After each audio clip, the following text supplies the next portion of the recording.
ટેકાના ભાવે જુવારની ખરીદી માટે ખેડૂતોએ કરાવેલી નોંધણી રદ થતાં ડભોઈ તાલુકાના ખેડૂતોમાં રોષ। ડભોઈ તાલુકામાં આ વર્ષે જુવારનું બમ્પર ઉત્પાદન થયું હતું।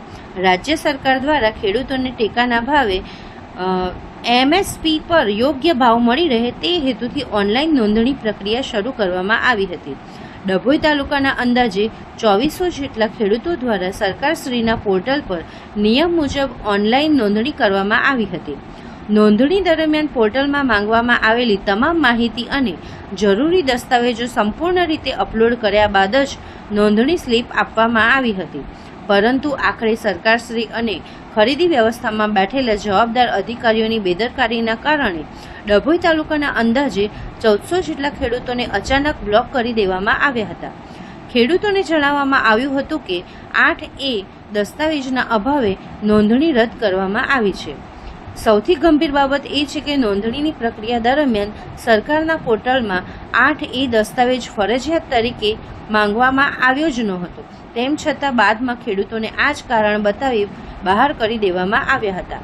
આ સમગ્ર ઘટનાને લઈને ખેડૂતોમાં ભારે રોષ ફાટી નીકળ્યો છે। ડભોઈ તાલુકામાં સરકાર દ્વારા એમએસપીના ભાવે જે ખરીદી કરવાની હતી જુવાર, બાજરી, મકાઈ, તેમાં 2500 ખેડૂતોએ તાલુકામાં રજીસ્ટ્રેશન કરાવેલું, એમાં 1400 ખેડૂતોની ક્વેરી આવેલી છે।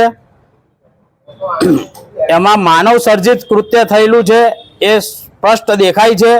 જે સરકારના પોર્ટલ પ્રમાણે 8 માયગોટ નથી તેની ક્વેરી આવી છે, કેટલાને ચેકની છે તો કેટલાને તલાટીના દાખલાની છે। આ ખોટું ખેડૂતોને 45 ડિગ્રીના તાપમાનમાં દોડાવવાનું સરકાર દ્વારા અને અધિકારીઓ દ્વારા કામ કરવામાં આવે છે। ખોટી રીતે હેરાનગતિ થાય છે। તાલુકામાં એમએસપીના ભાવે જે ખરીદી 1/5 થી શરૂ કરવાની હતી તે આજ દિન સુધી મકાઈની ખરીદી ડભોઈ તાલુકામાં ચાલુ થઈ નથી। જુવારની ખરીદી ચાલુ થઈ તો એ પણ 17 તારીખથી ચાલુ થઈ, જે સમયસર થઈ નથી। અને આ ખેડૂતો તાલુકામાં મકાઈ વેચીને 80% પરવારી ગયા, નવરા થઈ ગયા। તાર હજુ તો સરકાર એવું કહે છે હવે ચાલુ કરીશું, તો ક્યારે કરશો? ખેડૂતોને પાયમાલ કરવામાં આ સરકારે કંઈ જ બાકી રાખ્યું નથી। તાલુકાના ખેડૂતોને આવીને આવી હેરાનગતિ રહેશે તો ખેડૂતો ક્યાં જશે? આપણો તાલુકો ડભોઈ તાલુકો ખેતી ઉપર નિર્ભર છે, નહીં કે કોઈ ઉદ્યોગ ઉપર।